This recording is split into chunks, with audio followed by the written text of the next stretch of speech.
howdy, everybody. Here we are, all ready to take you down to Pine Ridge for another visit with Lum and Abner, brought to you by the makers of Horlicks, the original malted milk. Don't forget that Lum and Abner have only a limited quantity of the pictures they're sending out. Thousands of their friends have written in, and there aren't many left. And that's not surprising. It certainly is a swell picture. It shows the old Pine Ridge philosophers both in character, just as you've always pictured them to yourself, and also as they are in real life. If you've never seen the real Lum and Abner, you certainly are going to get a surprise.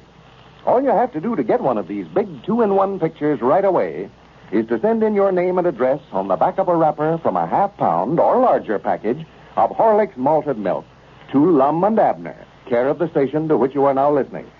Remember, though, this offer will be withdrawn soon, so act tonight, as soon as you've heard Lum and Abner. And now, let's see what's happening down in Pine Ridge. When Lum and Abner learned that it was unlawful to start a chain letter, they immediately began trying to get rid of the hogs they'd received from the hog chain letter they started last week. However, yesterday they learned that it was no offense to keep the hogs, and not much likelihood of their getting in trouble over the letters they started. So they are again enthusiastic over the results of their plan for farm relief. As we look in on Pine Ridge today, Lum is over at Abner's house counting the hogs they have received. And we find Abner and Grandpappy Spears down at the Jot Em Down store, apparently very busy. Listen. All right, Grandpap, it's your move. Well, I know it. Just give me time. Quit rushing me. Well, you sat there for 20 minutes looking at that checkerboard. I'd have figured you'd forgot whose move it was. Wait a minute. How did you ever get that man clean down in here? I jumped down there, taking 2 of your men when I done it, too. I don't recollect seeing you doing that. That was when you got up to wait on Sister Simpson a while ago, Grandpap. Yeah, well, it's mighty funny to me every time I get up to wait on somebody. When I come back, you jump 3 or 4 of my men. I never jumped 3 or 4. I jumped 2. You weren't gone no time, hardly. Wait a minute here. You ain't accusing me of cheating, are you? I ain't accusing you of nothing. I'm just saying it's downright astonishing how much better you do when I ain't here to watch you. Yeah, well, that's all right, then. Just recollect, though, who you're working for. I don't want no hard help accusing me of nothing. Listen, ain't seen me anyhow. Well, let's see here. Well, go on and move Summers. Well, I'll just move this gentleman here right up there. Yeah, all right. I'll take this and right on into your king. Now, wait a minute. Just move right back where you was. That don't count. I hadn't took my hand off it. Why, you had to. I never done no such a thing. I just moved it up there to see what would happen if it was to. Yeah, all right. You don't want to play the game fair. Well, just go ahead. Take it back. I just leave play with some young'un. Yeah, you do a heap better playing with some young'un, I'll say that. Here, I'll move right over there. Now then. Well, let's see. Dog it, I never seen that move. Well, that sort of changes things up. I'm feared that ruined me there. Believe that's our ring, Abner. Well, go ahead and answer it then. Oh, it's more likely somebody wanting you. Now, you go ahead, Grandpap. It bothers me to have to get up when I'm conversating this way. And blame it, I wish folks would quit bothering us. I had you beat till this happened. Hello? Oh, he's got me there so the while. Jot 'em Down store, Milford Spears talking. I thought I had this thing for this happened. Well, I know he ain't here right now. He ought to be back, though, any minute. He just went over to Abner's place to count the hogs again. Count the hogs that they got in on their chain letter. That's what I do. I jump that and that right into his king roll. Huh? All right, Squire. I'll tell him when he comes in. All right. Come here, Grandpap. Look here what I done. What's the matter? Why, I taken 3 of your men. I jumped clean into your king roll.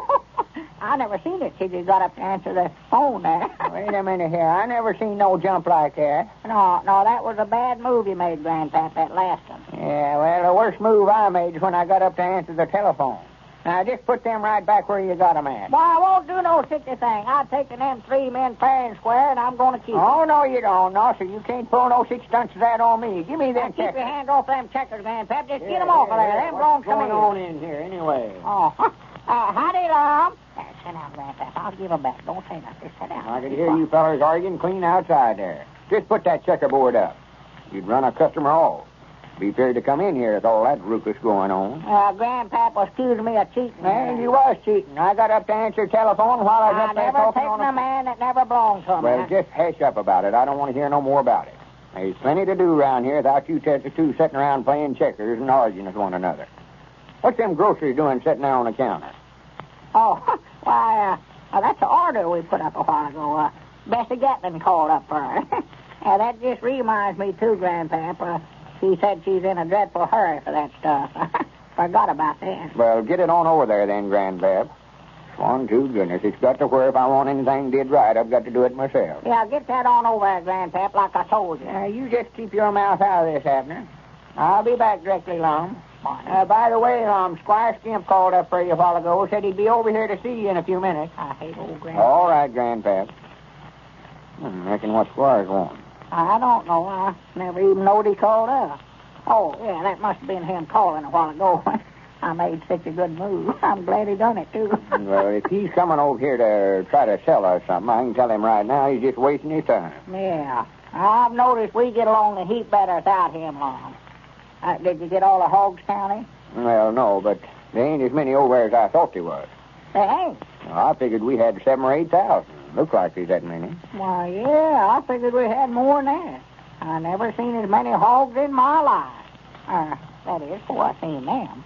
Of course, I saw that many now. Well, trouble is they move around so bad, a body can't hardly count them exact, but best way I could figure it, we've got twixt 5,000 and 6,000. I counted 1,000 of them and then just sort of multiplied around, you know. Yeah, well, that's enough, for goodness sake. Yeah, that's a heap more than we need.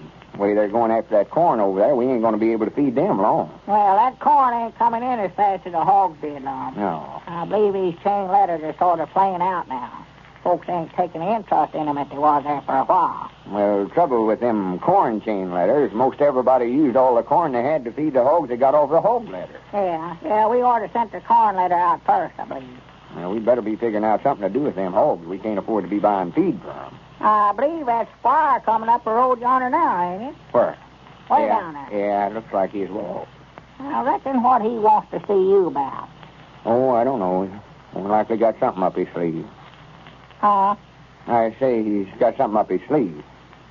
You mean a knife or something like that? A knife? Yeah, you know this Blackie Masterson, he used to carry a knife up his sleeve all the time. Well, Squire ain't got no knife up his sleeve, I know that. Well, what is it then? He's so far off, I don't see how you can tell what he's got. Oh, I mean he's got some kind of a trick up his sleeve. Oh, well, he won't put nothing over on us, then, will he? No, I've got his number before he gets here. Oh, it's one of them number guessing tricks, huh? Well, tell me the number, Lum, so I'll know it, too. Tell you the number? Yeah. What are you talking about? Well, if that's a trick he's got up his sleeve, and you know the number, well, let me in on it, and then he can't pull it on neither one of us. I never said nothing about him having a number trick up his sleeve. What kind of trick is it? I don't know, Abner. I ain't got the least idea what he wants. It might be that one where they pull a rabbit out of a hat. No, that's right. That's a hat instead of a sleeve. Let me see.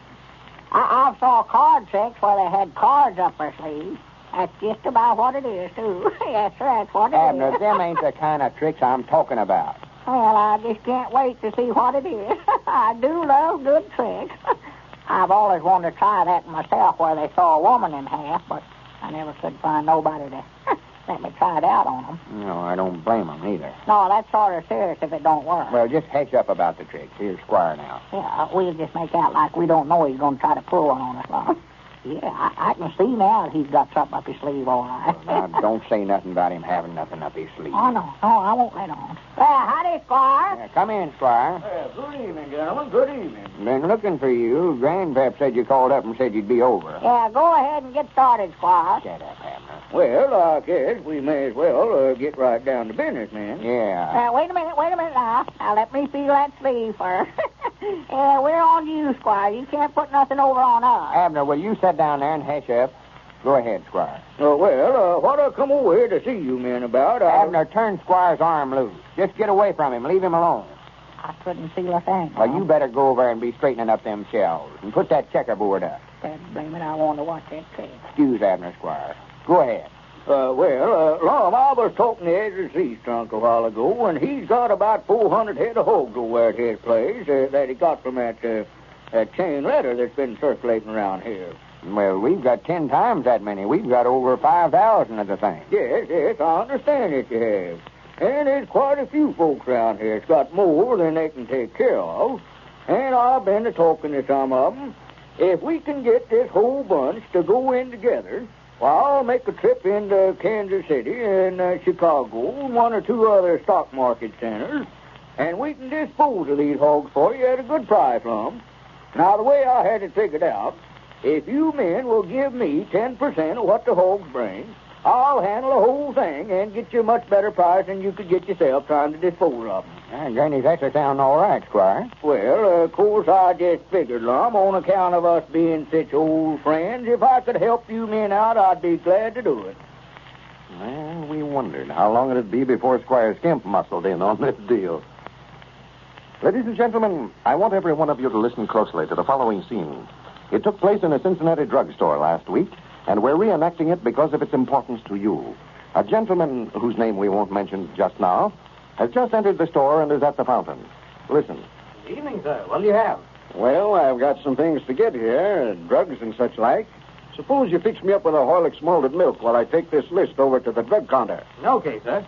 I'm afraid we don't have Horlicks. The brand we serve is just as good, though. Will that do? No, I wanted Horlicks. How come you don't serve it? Well, I don't know. We used to. Well, I've got to admit I'm sold on Horlicks.